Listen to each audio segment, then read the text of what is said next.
అక్క నీకు విషయం చెప్పాలి. మళ్ళీ అవని గురించి ఏమన్నా ముఖ్యమైన విషయం అయి ఉంటుంది. చెప్పు స్వప్న. అక్క, నిన్న నా కోసం నువ్వు చేసిన పాయసం సూపర్ ఉంది. నువ్వు చెప్తా అనేది దీని గురించేనా? అవునక్క, నీకు తిండి పైన ఉన్న ధ్యాస అవని పైన కొంచెం కూడా లేదు. లేకపోతే అవని ఈ పాటికి పుట్టింట్లో ఉండేది. డోంట్ వర్రీ అక్క, మనం ముందరనే అవని కోసం ప్లాన్ వేసినాం కదా. ఏవండి, మీకు బోర్ వస్తుంది అన్నారు కదా, ఈ రోజు మా ఊరు మొత్తం చూపిస్తారండి. ఇదిగో స్వప్న కొబ్బరి నూనె.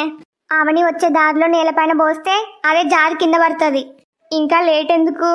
అవని ఇప్పుడు ఇదే దారిలోనే వస్తుంది.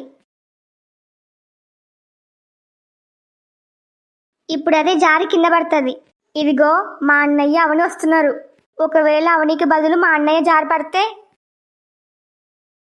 అవని ఇంకొక అడుగు ముందరేస్తే చాలు. ఫుల్ వీడియో నా ఛానల్ లోగో కింద లింక్ ఉంది, వెళ్ళి చూడండి.